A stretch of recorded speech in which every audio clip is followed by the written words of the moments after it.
All right, welcome to the conversation on the TYT network. Speaking of which, we got a hell of a conversation for you tonight. I'm going to be talking to Ron Suskind. He is one of the best reporters of our lifetimes. He's also got a new app out that is particularly relevant in coronavirus days, which we're going to talk about. He's a Pulitzer Prize-winning writer. Also had a movie on one of his books that won an Emmy and nominated for an Oscar. Hope in the Unseen, The Price of Loyalty, The 1% Doctrine, The Way of the World, Confidence Man. These are all of his books, a lot of which you might have read. Ron, welcome to TYT. Great to be here, Cenk. Great to be here. Yeah, thank you, brother. So I want to talk about Bongo Media and the app that you came up with. It's so interesting. But before we get to that, since we have a little bit of time, I really want to pick your brain a little bit on some of the news that's going on now and given what you've written, right? Yep. So you wrote a lot about the Bush administration and then some on the Obama administration. And you know, you've had some of the most classic lines that I remember in all the years that we've been doing the Young Turks. And it's lines from sources oftentimes, like maybe Machiavelli's, which I still use to this day. And I think, Ron, you and I have grown old enough that people are like, what? Right. Mary Machiavelli's, hell of a line. John DiIulio, head of the faith-based program, George W. Bush, 2002, the first guy to really speak openly and fully about what was happening inside of the world of Bush Cheney. And it really was a canary in the coal mine as to what was coming. Yeah, so that actually leads to two quick questions. Well, I hope they're quick, but we'll see. One is, now we got Trump Tower Machiavelli's, and it seems like the Republican Party is disintegrating in front of our eyes. Like, it feels like it's a Xerox copy of a Xerox copy of a Xerox copy. So Reagan was charged as not knowing enough, and I think that charge was probably largely true, but maybe a little overinflated in his case. Then you had the Quail, you could throw that in there as an interregnum. Then you have George W. Bush, which is a very poor copy of Ronald Reagan, and now Trump, a very poor copy of Bush, which previously seemed unimaginable. So as you look at this here, am I seeing it wrong that I think that this party is in a world of trouble and it's deteriorated to a point where it's nearly unrecoverable, especially given the demographics? Or no, they just keep coming back with guys who are dumber and less informed, and they're going to keep on, winning every other election, and this is the new normal. Well, the great question now is there even a Republican Party left? I'm not sure.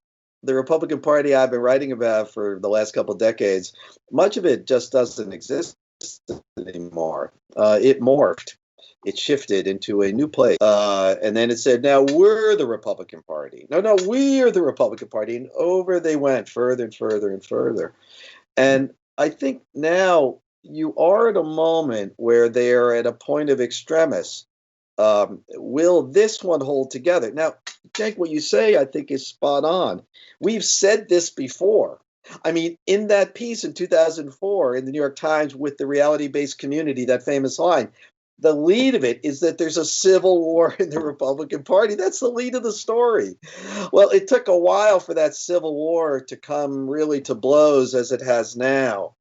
I frankly, I'm still searching for bottom. It would have been hard for even me, and I'm a pretty imaginative guy, and I've talked to everybody in the fight, in the mix, to have imagined Trump and where Trump has taken this.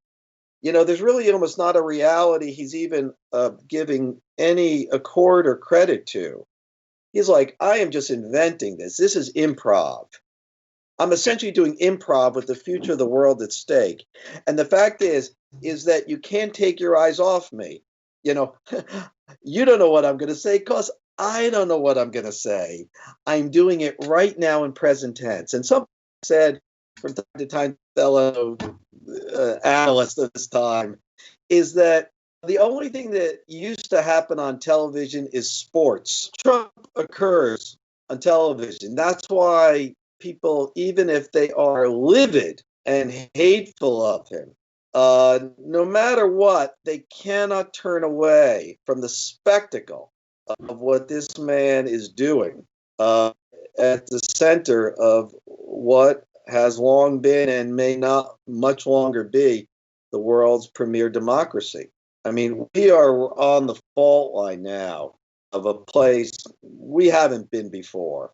I mean, it's like, you know, Huey Long and Joe McCarthy had a baby, gave him a lot of money and fake hair. That's what we have here. We're right on the very edge of what analysts up at Harvard or Stanford or anywhere that study the way democracies move to autocracies.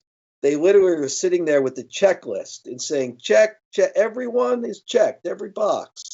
And right now, we're at the end of what is often analyzed as the end of the first term of an autocrat in the making. They are duly elected at the start, and then you see the changes occur. And the key is, if they get reelected in that first reelection, they say that people have spoken, they've affirmed everything I've done, much of it quite controversial in term one, and now watch what I do in term two. That's where we kind of are now for people who study the way, Zipplak and Levitsky and others at Harvard, but around the world, how democracies become illiberal. And that's really what's at stake, I believe, in this election. We're on the precipice now.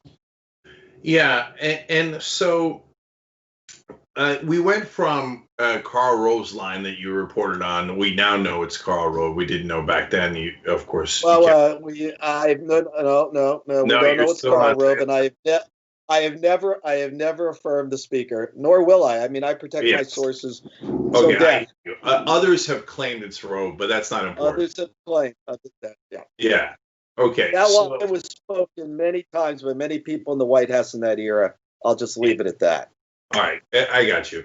So the important part here is that a high up source you had in the Bush White House said, while you guys are studying reality, we're changing reality. So by the time you get to studying us, we'll have already changed it. So I have to admit, Ron, that I actually am a rare progressive who respected that line a little bit.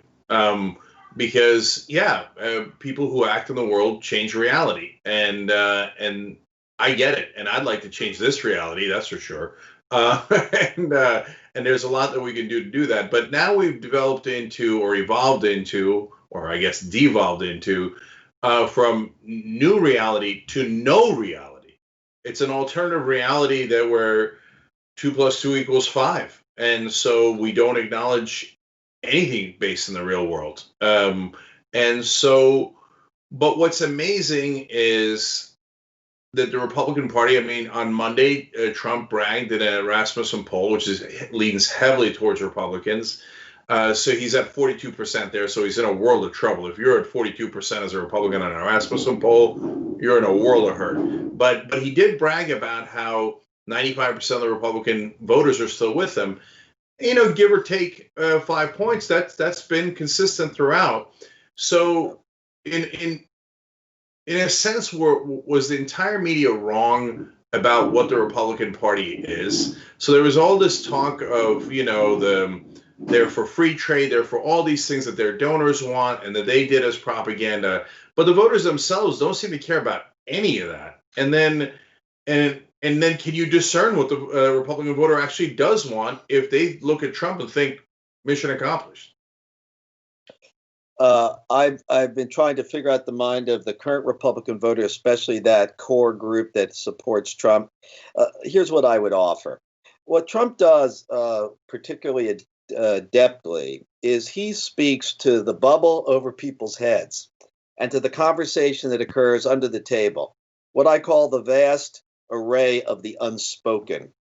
There's a great deal of that guides behavior, guides judgments and views and outcomes. We have on the tabletop public dialogue. It's actually turned kind of brittle of late, mostly scripted and really not much to hang your hat on. What Trump does is he signals to that shadowland beneath the table.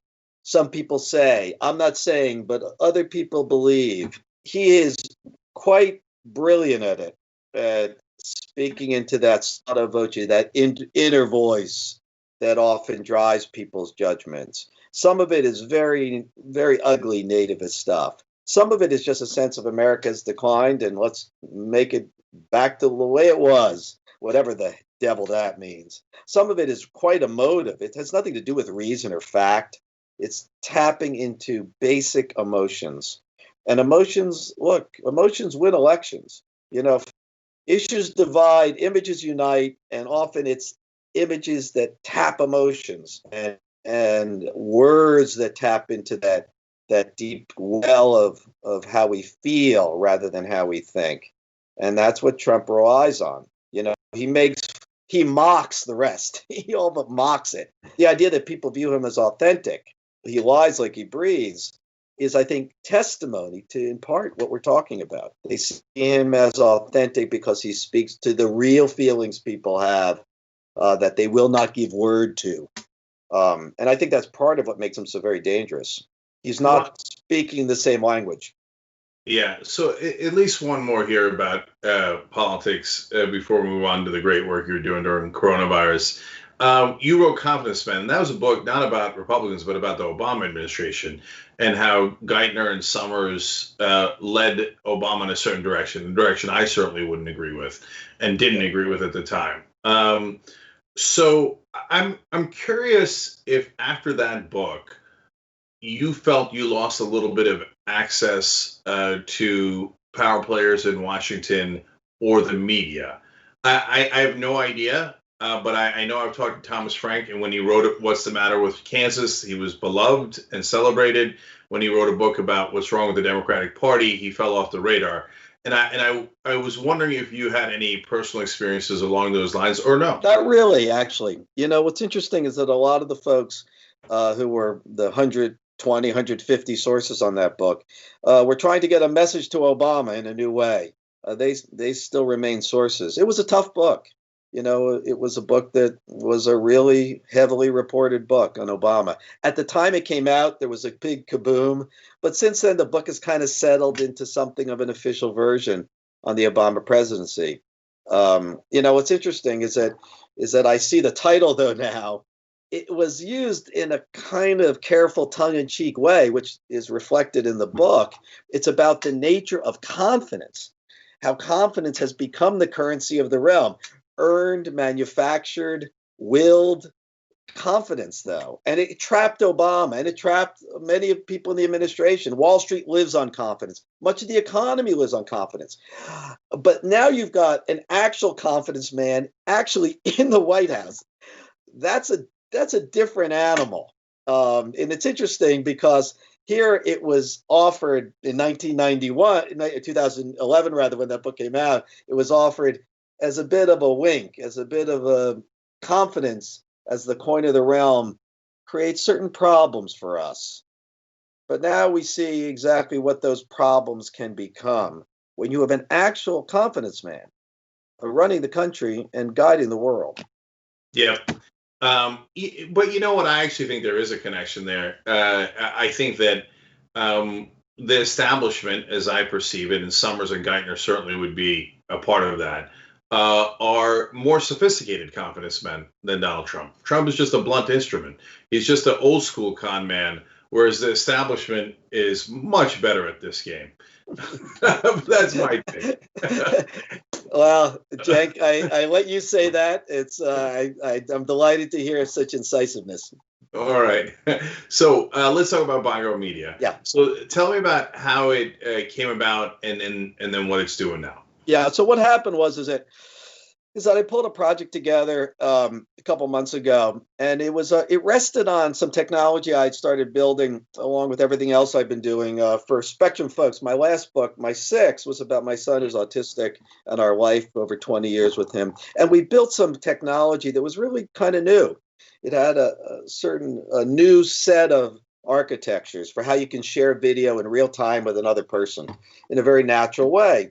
And so we built that, and it's being studied at Harvard and MIT. It's getting great results, and it'll probably change therapy and all sorts of things for folks on the spectrum. Along the way, though, I saw what value it would be for the thing that I've been doing for many years, which is just basic reportage. I write books where I spend months, even years with people before they become settled and comfortable and can talk to me like a kindred, like a friend. The problem with much of media nowadays is that it's so performative, presentational, transactional, and that is just thin. It just is. There's a lot of it, but none of it really gets to the depth that you find, I would say, when you talk to a good friend and you're talking about something important. You know how that is. We all do. You help each other think and feel and explore. I said, how can we capture that in some of the areas of greatest consequence in America? The kind of thing that would take me years to capture in one of my books. So we built this machine. We call it bongo drums, left and right, male and female. It only hits when they find rhythm between them. It's kind of the metaphor. And we said, we'll turn it first in a place of enormous import, the COVID crisis. And right now, what I saw in March is that I just couldn't even hear a doctor really speak. They were always being interviewed. And when someone's interviewed, they kind of are performing. I said, I want to hear doctors talk to one another. The kind of thing you never hear at the shift change. That's the real deal. And if I can capture their voices in this kind of conversation catcher, which is what bongo is, we'll have something that will guide and shape public dialogue and really redirect it and get rid of the denial and the foolishness and the magical thinking. These are doctors. They're not public people. They're folks in the fight every day on COVID. So let's get them. So we got New York Presbyterian Hospital, I think the biggest in the country, I think in revenues, and of course the great Massachusetts General, flagship of American hospitals, to jump aboard. We got 20 doctors from each hospital that are right in the fight. We paired them up into 10 pairs of 2 for each hospital, and we started to follow them. Every couple of days they get on bongo and they talk to their buddy. The key was it would be a friend. Say, find someone you work with in the heat of critical care or emergency room who's kind of your buddy, someone you open up to, someone who's a kindred in battle. And they all found their partner. And then it was amazing what we heard. We got 150 sessions out of these 40 doctors, day to day, week to week. And that's a historical archive in real time that historians 100 years from now will use. And I said, okay, here's the key.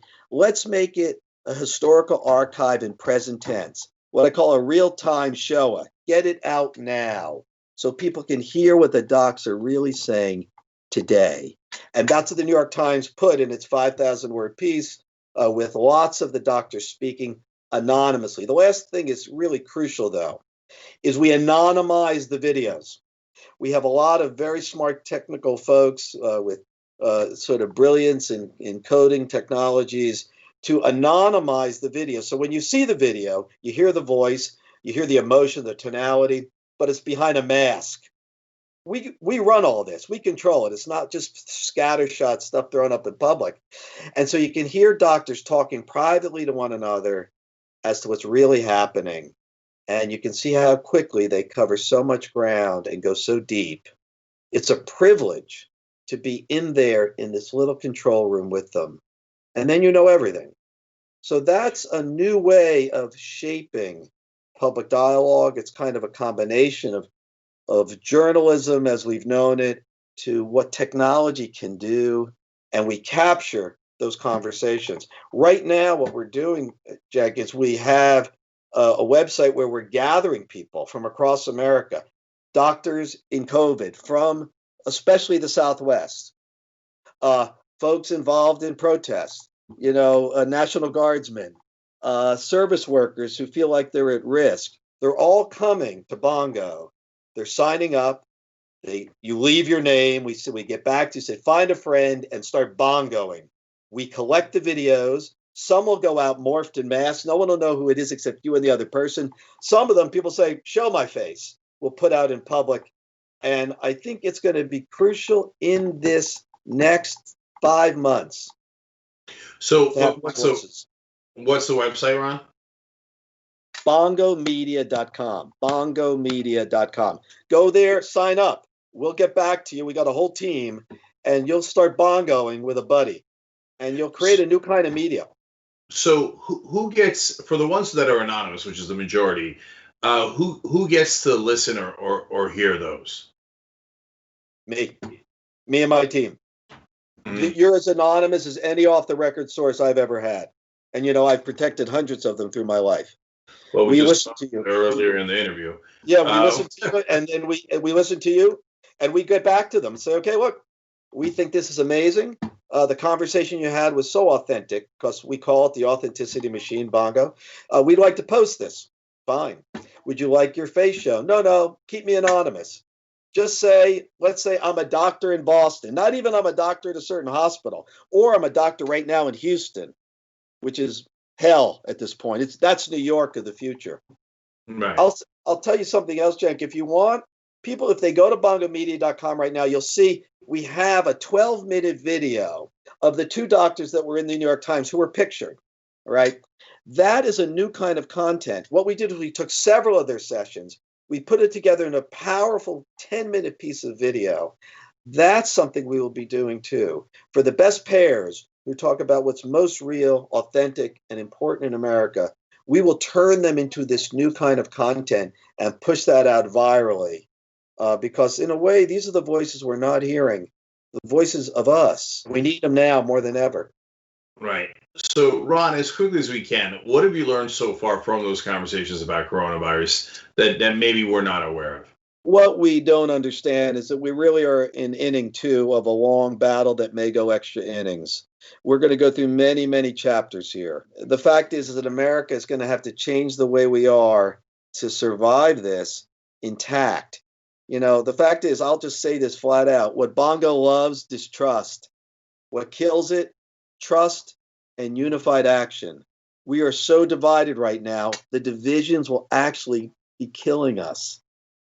And what the doctors are saying with such ardor, please listen to me. This is not a flu. This is a contagion.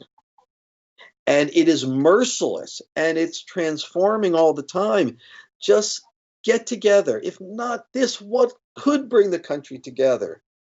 Because the only thing that will defeat COVID and, in a way, restore the country to maybe a better future is for us to be unified and to listen to what the leading experts, the doctors on the front lines are saying. They live it every day. They see us in our moments of hell and distress. And that's the power of the story and the power of what's going to happen, Cenk, when we get more doctors in from other parts of the country, including states in the Southwest or some of the red states. Well, the last thing I'll tell you, this is what's going to happen. There's so much that divides us. We almost never have a unified discussion in America. Well, we have one now. The doctors in Houston and in Phoenix are going to be singing the same song of warning, the same words the doctors in New York and Boston are saying on our tapes. And that's why they need to join them. Those are the voices that'll help people in those regions now, in present tense, to save themselves through what they do. Ron Suskind, the website's bongomedia.com. Thank you. But Ron, before you go, I actually do want to show one clip from one of these conversations. So, and then have you react to it. So let's take a quick look at that clip. Okay. This morning, this patient's family wanted to pray on the phone, and I haven't cried in a room in a while, and I cried. They wanted to pray for the team taking care of her. Sick of this disease. She's young, whatever. I won't get into it for privacy reasons, but lovely family praying for her and praying for the critical care doctors taking care of her. And I have really not a whole lot to offer. Yeah, it's too much. And I think I talk to friends who are so supportive and amazing in New York who are hearing slightly positive things, maybe we're over the peak and maybe we're going to get testing and then we could open up the city. And And they're like, yeah, and like as people get exposed, like if it's not doesn't hit like pandemic levels, like hospitals will have capacity to take care of them. And I'm like, yeah, capacity was one problem, and we have done a really good job of dealing with that. But like, Yeah. But the disease itself. right, like people are like, it's like the flu, right? Really smart people. Like, this is not the flu. So, Ron, who are those two people that are having a conversation there? Those are two doctors at New York Presbyterian Hospital, Lindsay and Kelly, and they are Kelly Griffin, Dr. Kelly Griffin, Dr. Lindsay Leaf. They're both critical care doctors. They've been at it for a dozen years. They know each other well. They're right in the core battle of COVID across a month in New York, and they did 10 or 12 sessions across that month. We actually have them mapped, and that's the thing I tell people. That's a little clip. The 12-minute video will change your life. I mean, literally, people watch it and they come out the other end different. We have 3 sessions across a month and a week, which really maps the entire battle in New York. The battle now other parts of the country are about to face. And from these two doctors, as they emote and as they think and search, as they ask each other, what do you think? What do you feel? What did you learn? I mean, this is more valuable than any White House briefing. I mean, I watch the White House briefings too. I drew more from this, Cenk, and people do, than anything they've seen thus far about the COVID crisis. And what we want to do is multiply that out times 1,000 at this moment of crisis for the country. So, Ron, to round up everything we've been discussing, come full circle here. It appears we have 2 realities in the country. And so that's why I like Bongo Media a lot. That's why I want to talk to you. But how does the media solve this at large? Because whenever you get any kind of insight into what's happening in the hospitals, whether it's through Bongo Media or friends that I have that work in hospitals in New York, Ohio, and other places, you get this story of, oh my God, this is an unbelievable epidemic, and we're overwhelmed, and we're all scared for our lives. And then the rest of the country not all of it, but a good chunk of it seems totally oblivious. Like there is no pandemic, and that masks are unnecessary, etc. So is the media not doing a good enough job of conveying the reality of the war zones of those hospitals to the rest of the country so they can see it with their own eyes? And if so, how do we fix that? Well, there are barriers to the media doing that. They can't get in the hospitals, but doctors talk. They're just kind of talking as interview subjects. They're not very good at that. And the fact is that we need to figure out a way to get these voices out to the wider public. That's the mission, one of them, of Bongo Media. That's what we do with this new kind of platform. But, I mean, I'm hopeful, Cenk, that ultimately America will say the truth is all we've got here. I think we're having a bit of a moment of reckoning now. Folks in the Southwest and the West and the South are going, I get it. Because it's happening here. It's interesting. I'll just tell you one thing. One of the hospital chiefs in the Northeast said to me, look, Ron, it's amazing what's in this New York Times piece and these voices of these doctors. But around the country, they're like, that's another country. That's not even part of my country. That's New York, for God's sake. And I said, okay, let's get the voices from around the country to say just what those New York doctors say, and then we'll see what happens. It'll be spoken in the tongue that is your native tongue, your mother tongue of your region, people that you know and love and trust. And all of a sudden you're like, that's not them, that's us. And they're telling us what's true. And maybe that'll be audible to me. And there's no intermediary. I'm out of the equation. We post questions on this 10-minute session. There's no reporter interviewing them. They sit alone with their friend and questions post up and they answer them and they talk.